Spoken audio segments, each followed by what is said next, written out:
ഉപരാഷ്ട്രപതി CP രാധാകൃഷ്ണന്റെയും കേന്ദ്രമന്ത്രി സുരേഷ് ഗോപിയുടെയും വിമർശനങ്ങൾ തള്ളി NSS general secretary G Sukumaran Nair. Mannam സമാധിയിൽ പുഷ്പാർച്ചന നടത്തുന്നതിൽ ആർക്കും വിലക്കില്ലെന്നും പ്രോട്ടോകോൾ പാലിക്കണം എന്നതാണ് പ്രശ്നമെന്നും അദ്ദേഹം പറഞ്ഞു. ക്ഷേത്രം പോലെ കാണുന്ന സ്ഥലത്ത് ഡോഗ് സ്ക്വാഡിനെ ഉപയോഗിച്ചുള്ള പരിശോധന അംഗീകരിക്കാനാവില്ലെന്നും സുകുമാരൻ നായർ വ്യക്തമാക്കി. ഇന്നലെ ഡൽഹിയിലെ മന്നം സ്മൃതി മണ്ഡപം ഉദ്ഘാടന ചടങ്ങിലാണ് ഇരുവരും G സുകുമാരൻ നായർക്കെതിരെ അതിരൂക്ഷ വിമർശനം ഉയർത്തിയത്. വിമർശനം കനത്തതോടെ അനുനയ നീക്കത്തിന് സംസ്ഥാന അധ്യക്ഷൻ രാജീവ് ചന്ദ്രശേഖർ ശ്രമം തുടങ്ങി. ഉപരാഷ്ട്രപതിയുടെയും സുരേഷ് ഗോപിയുടെയും വിമർശനത്തോടെ NSS BJP പോര് കൂടുതൽ പാരമ്യത്തിലേക്ക് പോവുകയാണോ? കാണാം RDX റാപ്പ്. ഡൽഹിയിലെ മന്നം സ്മൃതി മണ്ഡപത്തിന്റെ ഉദ്ഘാടന ചടങ്ങിനിടെയാണ് ഉപരാഷ്ട്രപതി CP രാധാകൃഷ്ണനും കേന്ദ്രമന്ത്രി സുരേഷ് ഗോപിയും രൂക്ഷ വിമർശനം ഉയർത്തിയത്. എന്നാൽ തനിക്കെതിരെ ഉപരാഷ്ട്രപതിയും സുരേഷ് ഗോപിയും നടത്തിയ പ്രസ്താവനകൾ രാഷ്ട്രീയ ലക്ഷ്യത്തോടെയെന്നാണ് സുകുമാരൻ നായരുടെ മറുപടി. ഇരുവരും മറുപടി അർഹിക്കുന്നില്ലെന്നും മന്നം സമാധിയിൽ ആർക്കും വിലക്കില്ലെന്നും സുകുമാരൻ നായർ പറഞ്ഞു. NSS ക്ഷേത്രം പോലെ കാണുന്ന സ്ഥലമാണ് മന്നം സമാധി. നായയുമായി വന്നുള്ള പരിശോധന അംഗീകരിക്കാനാവില്ലെന്നും സുകുമാരൻ നായർ വ്യക്തമാക്കി. കഴിഞ്ഞ ഫെബ്രുവരിയിൽ ഉപരാഷ്ട്രപതിക്ക് മന്നം സമാധി സന്ദർശിക്കാൻ അനുമതി നൽകിയിരുന്നില്ല. ഇതിനെതിരെയായിരുന്നു ഉപരാഷ്ട്രപതി CP രാധാകൃഷ്ണന്റെ വിമർശനം. മന്നം സ്മൃതി എന്നത് ജാതിമത ഭേദമന്യേ എല്ലാവർക്കും കടന്നുവരാനുള്ള ഇടമാണ്. താനാണ് ജനറൽ സെക്രട്ടറി എന്ന തരം താഴ്ന്ന ചിന്ത ആർക്കും ഉണ്ടാവരുതെന്നും അദ്ദേഹം വിമർശിച്ചു. പെരുന്നയിൽ നിലവിലെ നേതൃത്വം സ്വയം ശുദ്ധീകരിക്കണമെന്നും അല്ലെങ്കിൽ കാലം അവരെ തിരുത്തുമെന്നുമായിരുന്നു സുരേഷ് ഗോപിയുടെ പ്രതികരണം. ഉപരാഷ്ട്രപതിയുടെയും സുരേഷ് ഗോപിയുടെയും പരസ്യ പ്രതികരണത്തിൽ തുടർ മറുപടികൾ വേണ്ടെന്നാണ് NSS നിലപാട്. RDX rap news Malayalam.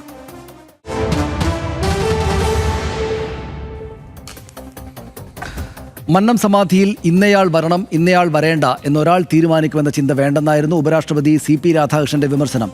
Perunna സ്വയം ശുദ്ധീകരിക്കപ്പെടുമെന്ന് കേന്ദ്രമന്ത്രി സുരേഷ് ഗോപിയും പറഞ്ഞു. നമുക്കത് കേൾക്കാം. My humble request to all the trustees of NSS all over the world, you never think that you are everything. You are everything because of the great contribution of our Karma Yogi Mannat Padmanabhanji. So we are only a tool to continue his good legacy. So we should take the society with us. I am the president. I am the general secretary. So you should not come, you should not come, we should not come. That should not be our aim. Everybody should come, everybody should contribute, everybody should serve. Cosmic law പ്രകാരം അതിൻ്റെ ശുദ്ധീകരണം എല്ലാം നടന്നോളും.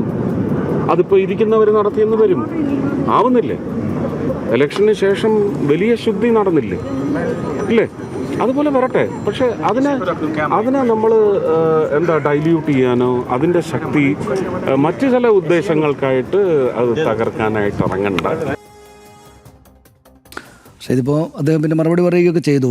ഇപ്പോൾ സുരേഷ് ഗോപിയുടെ വിമർശനത്തിൽ വലിയ കാര്യമൊന്നും ഉണ്ടെന്ന് എനിക്ക് തോന്നുന്നില്ല. കാരണം അദ്ദേഹം നേരത്തെയുള്ള ചില കാര്യങ്ങളൊക്കെ വെച്ചങ്ങ് പറയുകയാണ്. പക്ഷേ ഉപരാഷ്ട്രപതി എന്ന് പറയുന്ന ഭരണഘടനാപരമായിട്ട് വലിയ പദവിയിലിരിക്കുന്ന അദ്ദേഹം ഇങ്ങനൊരു കാര്യം പറഞ്ഞത് കുറേ സ്വാഭാവികമായിട്ട് ഈ സംഭവത്തെ കുറെ കൂടെ വിശാല അർത്ഥത്തിൽ കാണണം അല്ലെങ്കിൽ വിശകലനം ചെയ്യണമെന്ന് തോന്നലുണ്ടാക്കുമല്ലോ. എന്താ തോന്നുന്നത്?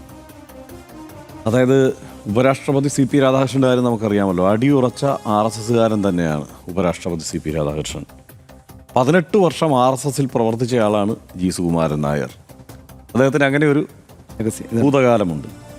മാത്രമല്ല അദ്ദേഹം പറഞ്ഞെന്താ, നായന്മാർക്ക് കുറച്ചുകൂടെ നല്ലത് പ്രവർത്തിക്കാൻ NSS ആണ് എന്നതുകൊണ്ട് മാത്രമാണ് അദ്ദേഹം NSSൽ സജീവമാകുന്നത്. അല്ലാതെ RSSും സംഘപരിവാറും ഏറ്റവും മോശം ഒരു സംവിധാനമാണെന്നുള്ള തോന്നലോടെയൊന്നുമല്ല അദ്ദേഹം വന്നിരിക്കുന്നത്. പക്ഷേ അദ്ദേഹം NSS നേതൃത്വത്തിലേക്ക് വന്നതിന് ശേഷം അദ്ദേഹം സ്വീകരിച്ച സമീപനം എന്നത് പറയുന്നത് എല്ലാവരെയും ഉൾക്കൊള്ളണം എന്നത് തന്നെയാണ്. അല്ലെങ്കിൽ ഒരു സമദൂരം എന്ന ഒരു അദ്ദേഹത്തിൻ്റെ വളരെ പ്രസിദ്ധമായ ഇത്തരം പ്രയോഗങ്ങളോ ഇത്തരം നിലപാടുകളോ ഉണ്ട്. ഇത്രയും കാലത്തിനിടയ്ക്ക് അദ്ദേഹം അസിസ്റ്റൻറ്റ് സെക്രട്ടറി ആയിരുന്ന കാലത്തും പിന്നീട് ജനറൽ സെക്രട്ടറി ആയിരുന്ന കാലത്തും അദ്ദേഹം ശ്രദ്ധാകേന്ദ്രമാണ്. നേരത്തെ നാരായണ പണിക്കർ ജനറൽ സെക്രട്ടറി ആയിരുന്ന കാലത്തും ഇദ്ദേഹത്തിൻ്റെതായ റോള് നിർവഹിക്കാൻ കഴിഞ്ഞിട്ടുണ്ട്. അദ്ദേഹത്തിന് പ്രസിഡൻ്റായിട്ടുമൊക്കെ. അദ്ദേഹം പറയുന്ന ഒരു പ്രധാനപ്പെട്ട കാര്യം, എല്ലാവരെയും അവിടെ NSS ആസ്ഥാനത്തേക്ക് സ്വീകരിക്കും, പക്ഷേ NSS ആഗ്രഹിക്കുന്ന തരത്തിൽ തന്നെ സ്വീകരിക്കൂ എന്നുള്ളതാണ് അദ്ദേഹത്തിൻ്റെ നിലപാട്. ഇവിടെ ഇപ്പോൾ ഈ വിഷയത്തിൽ അദ്ദേഹം വിശദീകരിക്കുന്നത് എങ്ങനെയാണ്? നായയെ കൊണ്ട് പരിശോധിപ്പിക്കാൻ ഞങ്ങൾ സമ്മതിക്കില്ല സമാധി. അത് അവർക്ക് അങ്ങനെ ഒരു നിലപാടെടുക്കാം. കാരണം ഒരു വലിയ പരിപാവനമായി കരുതുന്ന ഒരു സ്ഥലം, അവിടെ നായ കയറി പരിശോധിച്ചാൽ അത് മോശമാകുമെന്ന് കരുതുന്നുണ്ടെങ്കിൽ അങ്ങനെ ഒരു നിലപാട് വേണമെങ്കിൽ സ്വീകരിക്കാം. പല കാലത്ത് പല സാമുദായിക നേതൃത്വങ്ങളും സംഘടനകളും ഒക്കെ ഇത്തരത്തിൽ പല നിലപാട് സ്വീകരിച്ചിട്ടുള്ളതാണ്. അതുകൊണ്ടാണ് അപ്പോൾ അങ്ങനെ അതുകൊണ്ടാണ് എന്ന് പറയും. പക്ഷേ യഥാർത്ഥത്തിൽ അതുകൊണ്ടല്ല എന്നുള്ളത് ഒരു വസ്തുതയുമാണ്. അതായത് ഒരേ സമയം ഈ രണ്ട് തരത്തിൽ ഈ കാര്യങ്ങൾ കമ്മ്യൂണിക്കേറ്റ് ചെയ്യാനുള്ള ഒരു കഴിവ് അദ്ദേഹത്തിനുണ്ട്. അദ്ദേഹം എല്ലാ കാലത്തും അദ്ദേഹം വിമർശനം നേരിട്ടിട്ടുള്ളത് ഈ സംഘടനയ്ക്കകത്ത്, ഈ സംഘടനാ സംവിധാനത്തിൽ അദ്ദേഹം നിരന്തരം പോരടിച്ചു കൊണ്ടിരിക്കുന്നത് സംഘടനയ്ക്കുള്ളിലെ അല്ലെങ്കിൽ ഈ നായർ സമുദായത്തിനിടയിലെ RSSകാരുമായാണ്. അവരുമായി അദ്ദേഹം ചേർന്ന് പോകില്ല. അത് കാലങ്ങളായിട്ടുള്ള ഒരു പ്രശ്നമാണ്. അതിൻ്റെ കാരണം NSSൻ്റെതായ നിലപാട് സ്വീകരിച്ച്, കേരളീയമായ നിലപാട് സ്വീകരിച്ച് NSSനെ മുന്നോട്ട് കൊണ്ടുപോവുക എന്നുള്ളതാണ് അദ്ദേഹത്തിൻ്റെ നയം. RSS ആ നിലയ്ക്കല്ല. RSSനെ അദ്ദേഹം തന്നെ കാണുന്നത്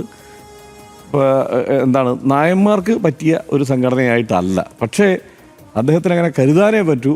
നായർ സമുദായത്തിൽ ബഹുഭൂരിപക്ഷവും BJPക്കൊപ്പമോ അല്ലെങ്കിൽ RSSനൊപ്പമോ അവർക്ക് അനുകൂലമായോ ഒക്കെ നിലപാട് സ്വീകരിക്കാൻ തുടങ്ങിയിട്ട് കഴിഞ്ഞ കുറേ കാലങ്ങളായി.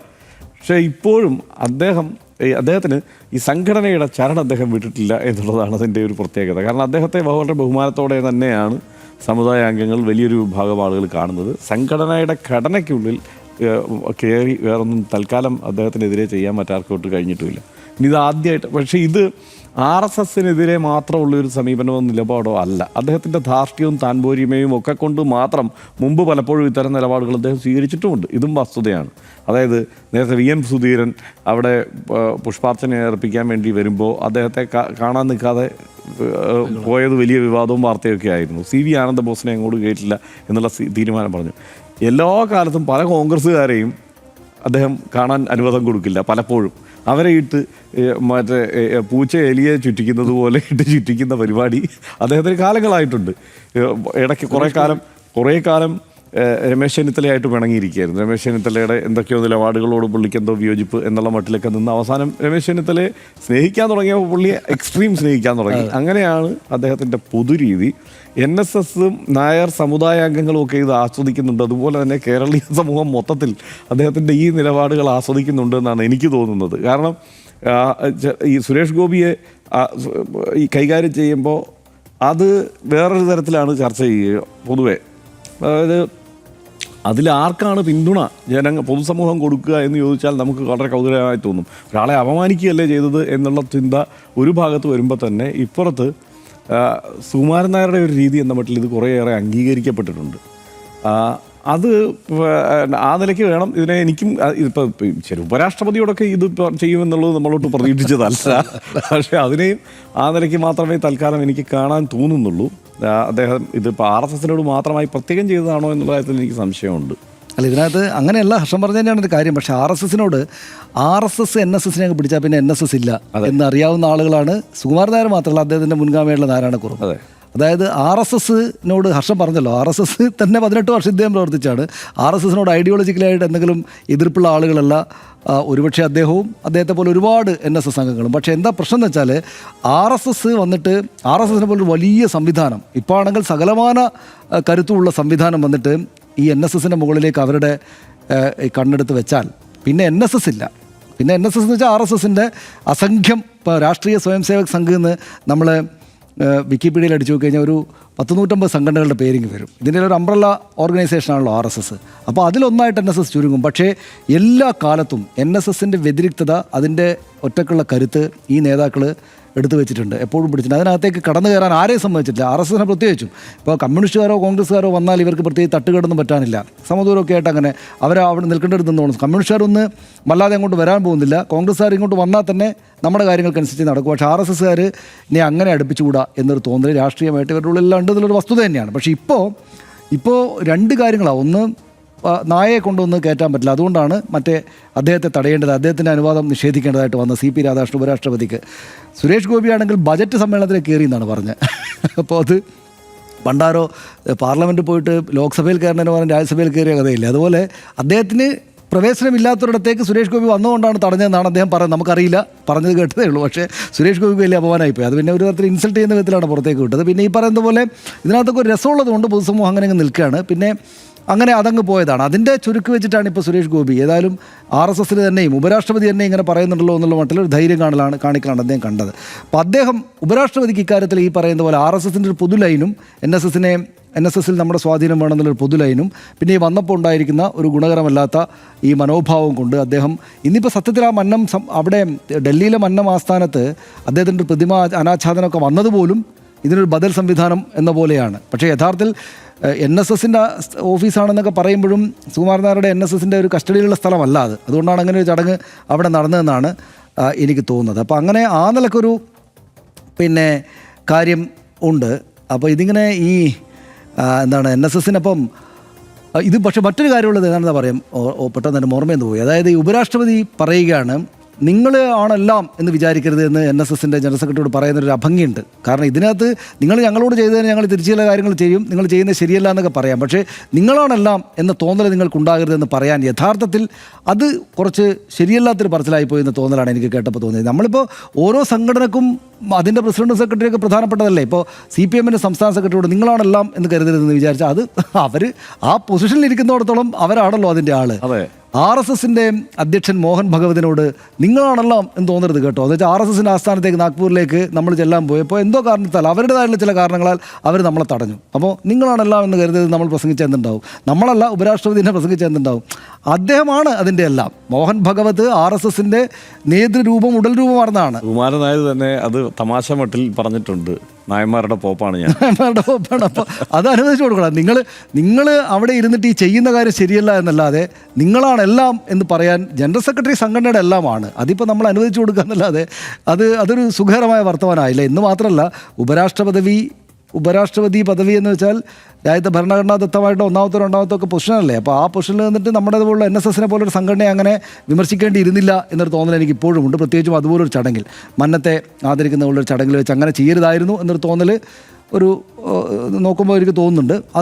അത് മനസ്സിലാക്കിയതുകൊണ്ടായിരിക്കണം രാജീവ് ചന്ദ്രശേഖർ ചാടി വന്നിട്ട് ഞങ്ങളുടെ എല്ലാവരുടെയും അഭിപ്രായമല്ല ഇത് എന്ന് പറയുന്നത്. പക്ഷേ അപ്പോഴും രാജീവ് ചന്ദ്രശേഖരേക്കാൾ ഉന്നതമായൊരു സ്ഥാനത്ത് അല്ലേ RSSൻ്റെ ലെവൽ വെച്ച് നോക്കുകയാണെങ്കിലും ഭരണഘടനാദത്തമായ പദവി വെച്ച് നോക്കുകയാണെങ്കിലും CP രാധാകൃഷ്ണൻ നിൽക്കുന്നത് എന്നതുകൊണ്ട് BJP RSS പ്രവർത്തകർക്കകത്തൊരു കൺഫ്യൂഷൻ ഇതിനകത്തുണ്ടാവും. പക്ഷേ RSSനോട് മുട്ടുക എന്നുള്ളത് സുഖകരമല്ല എന്നൊരു തോന്നൽ അദ്ദേഹത്തിനുണ്ട് എന്ന് നമ്മൾ മനസ്സിലാക്കും. രാജീവ് ചന്ദ്രശേഖർ 2018 മാത്രമാണല്ലോ അതാണല്ലോ. മാത്രമല്ല അത് ഇപ്പോൾ ഐഡിയോളജിക്കലി ഉള്ള സമരം കൂടിയാണ് ഇതിൻ്റെ പിന്നിൽ. അപ്പോൾ ഐഡിയോളജിക്കലി CP രാധാകൃഷ്ണൻ പറയുന്നതിനെ അങ്ങനെ തള്ളിക്കളയാവുന്നതല്ല.